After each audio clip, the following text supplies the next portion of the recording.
The vast majority of men are unknowingly engaged in a slow, self-inflicted decline, a constant hemorrhage of the very essence that fuels their existence. This loss, this dispersion of vital substance, is the unseen current dragging the collective spirit toward weakness. But you, the one who chooses to conserve, the retainer of this primal power, are embarking on a path of formidable strength. For millennia, the wisdom of the ages has cautioned that, to dismantle a society, one must first infiltrate and debilitate its men through the seemingly innocuous channels of excessive indulgence. This is the dark strategy that has always preyed upon the unwary. Hold on. Before we unlock the real power of semen retention, hit that subscribe button and join our Telegram channel, link in description. We drop daily wisdom, success tools, and energy secrets only shared there. Don't watch from the sidelines, become part of the movement. The act of releasing this vital energy, you might call it free, without visible cost, is a masterful, seductive lie. It is the most common and pervasive deception of our era. The costs are never presented up front, but they are absolutely incurred. Every moment of sensual overindulgence is, in truth, an immediate financial transaction with the cosmos, accumulating a debt that will inevitably be collected, often with exorbitant interest, through the brutal currency of diminished life, suffering, and existential fatigue. The true, final cost of momentary sexual pleasure exponentially dwarfs the fleeting enjoyment it provides. If a man were forced to pay the full soul-crushing costs of sensual gratification before he experienced it, the vast majority would recoil in horror, entirely deterred from the action. That bet is akin to taking a loan from an unforgiving entity, a loan shark who demands not just money, but a piece of your very soul, knowing full well you possess no sustainable means to repay it. Only a future riddled with misfortune and deep regret can result from such a catastrophic choice.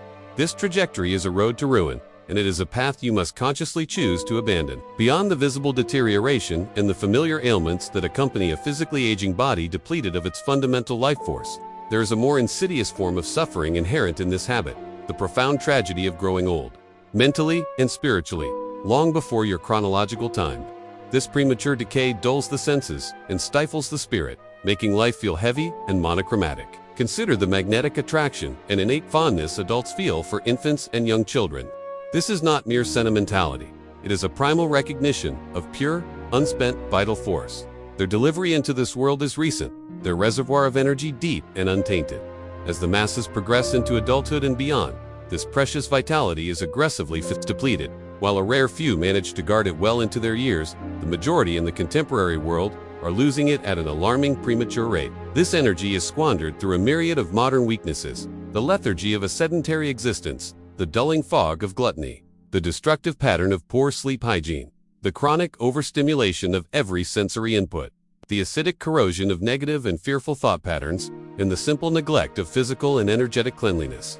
But towering above all these drains, the most efficient and devastating vector for the loss of this invaluable, sacred energy is the pervasive, compulsive habit of sexual release. The most potent manifestation of the spark of life is often found in the eyes. The intense, clear glitter within the pupils carries the literal force of life itself, a visible gauge of the inner battery. When an individual has successfully and meticulously conserved their vitality throughout their existence, minimizing dissipation, the spark in their eyes remains fiercely strong. The face carries a natural, healthy glow, and the hair often retains its thickness and vigor. Such individuals emanate a tangible, almost visible aura of presence and power. It is a profoundly rare and inspiring sight to encounter someone advanced in years who has successfully safeguarded this essential life force. It is precisely this foundational energy, the very currency of life held within the body, that the act of sexual expenditure extracts. The moment of ejaculation is a critical breach, resulting in a portion of that energy being lost, dispersed, and fundamentally diminished forever. Even the process of biological regeneration is not a true restoration. It is a slow, costly rebuilding process, never quite equivalent to the pristine state of having never spent it at all. The face of the man who has habitually spent his sexual energy often carries a palpable visual signature. Eyes that appear zombie-like or flat, a complexion that seems pallid or vampire-like, and an air of unspoken guilt or low-grade shame. The depletion of his life force is often immediately sensed by the subconscious of those around him. What an agonizing waste it is to willfully cast out the very principle of life that allows you to exist and strive, sacrificing it all for the mere novelty of a fleeting, temporary surge of sensation. A prudent man of material wealth would never carelessly throw away his riches. A man who understands his intrinsic value would never intentionally discard it. How then can a man possibly rationalize or justify this most catastrophic of all losses? The answer is stark. It cannot be justified. This simple, terrible truth is the iron core you must grip and remember. When the raw, animalistic sexual urge begins to overpower your hard-won clarity, logic, and reasoning, you must hold the line. You must declare to yourself, with unwavering conviction, I will not sell my soul for a momentary tremor of pleasure. Your life force is not a commodity for frivolous spending. It is too valuable, too fundamentally important to be dispersed thoughtlessly. In many ancient traditions, sexual thoughts are understood not as benign, internal urges, but as external, parasitic entity shadow forces actively attempting to latch onto your energy and drain your very essence for their own sustenance. The moment the habit began, the feeling immediately following the act of release has always been one of deep negativity, exhaustion, and internal conflict. We feel it deep within our moral and spiritual conscience. We have strayed from our highest self, from the natural innocence of our truest form. This act is a relentless thief, stealing our zest for living, our innate joy, and our profound love for the sheer experience of life. It places a monumental, heavy burden of shame upon our shoulders, a weight we must constantly bear. It stirs a deep, unsettling remorse within the core of our being. Fundamentally, it simply feels wrong, like a profound violation of natural law, because that is precisely what it is. The complete and utter joy of internal purity is rarely understood until it has been consciously forfeited. For many, the initial release offers the first unmistakable, thunderous warning that they are veering violently away from purity, from their inherent connection to the divine. It throws a long, dark shadow across the landscape of a man's life, drawing him inexorably into a self-made gloom. When this habit is allowed to persist and calcify, it will inevitably and systematically erode every essential pillar of a man's being: his physical health, his sharp mental acuity, his moral compass, and his spiritual connection. When a man's core morality is compromised, his good, strong character is utterly destroyed. He is, for all intents and purposes, ceded to the shadow side, becoming utterly apathetic to anything that stands in the way of gratifying his immediate, demanding sexual nature. This man descends into a deep state of self-centeredness, becoming chillingly capable of committing actions what one might call sinful for the sole purpose of fulfilling his basest, most carnal desires. The deeply selfish nature is meticulously cultivated and developed by this habit, and the man begins to inflict suffering and confusion upon others through his increasingly impulsive and self-serving actions. As a direct consequence of this dark path, the man simultaneously invites a torrent of pain and suffering directly into his own life. He has consciously chosen the path of slow, spiritual destruction and is now walking it without realizing the true destination.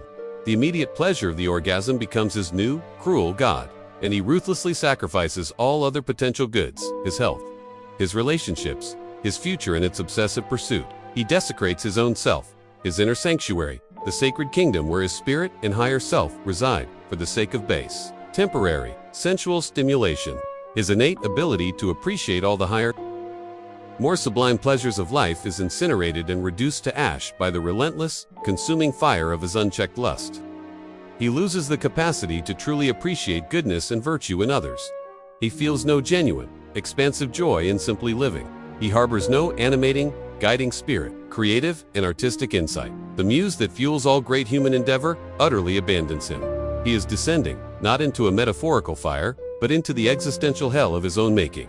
The profound beauty of music, the inspiring quality of art, the transformative power of true love all become meaningless, superseded, and drowned out by the overwhelming, singular, and deafening urge to simply release and repeat. In magnificent contrast, the man who consciously chooses and adheres to the chaste, disciplined way of life finds that all his higher faculties, both of mind and body, are immensely enriched and sharpened. His intellect becomes clearer, penetrating, and profoundly sharper. The strength of his brain's synaptic connections is dramatically enhanced, leading to a soaring capacity for deep, sustained investigation into complex mental and philosophical concepts. There is simply a vast excess of conserved energy available to the brain. This abundance means more pieces of information, more complex patterns, and more profound insights become spontaneously accessible to him. His awareness sharpens, his reflexes quicken, and his sense of presence in the moment becomes profound. It is a difference not just of degree, but of dimension, akin to replacing the hazy, ghosted images of an ancient, flickering black and white television with the stunning, vivid clarity of a modern, state-of-the-art 8K display.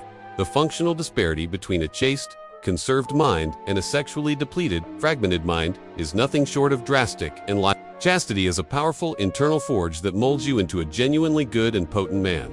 It meticulously develops your higher, nobler sentiments, and in doing so, the core qualities of purity, strength, and an unbreakable morality are forged from deep within your spirit.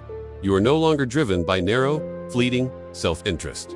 Instead, your actions and efforts become aligned with a powerful, shared purpose. Your focus becomes concentrated, laser-like, and as a direct result, you transform into a powerful, magnetic, and stabilizing force for everyone in your orbit. The souls who commit to the chaste way of life often rise swiftly through the ranks of life, frequently entrusted with high positions of formidable influence and great responsibility. They are sought after not just for their competence, but for their very power, as those around them instinctively sense and benefit greatly from the overflow of their conserved energy. This power manifests in myriad forms and becomes overtly known to others. Through their unparalleled focus on their work, their profound and consistent productivity in society, and the undeniably magnetic, calm persona that radiates from them. All the various, magnificent ways in which conserved, directed energy can manifest such supreme qualities emanate organically from the man who retains. The philosopher of power once noted that the stuff of the sexual life is the stuff of art. He observed that if this potent creative energy is expended wastefully in one shallow channel, it is utterly lost for the higher channels of artistic, spiritual, and intellectual creation. The recognized masters of all the most intensely emotional and resonant arts have, with startling frequency, cultivated a highly disciplined degree of personal chastity. This pattern is particularly striking in the realm of music. We recall the dedication of the great composers, and countless others who understood this subtle mechanism of energy transmutation. One great composer himself once penned the profound observation that sensual gratification without a true, deep union of the souls is and remains a bestial act. He spoke of the emptiness that follows, noting, afterwards, no trace of a noble sentiment remains, but only gnawing regret. You must remember this singular, crucial reality. This world you perceive is not a fixed, objective reality you are passively observing.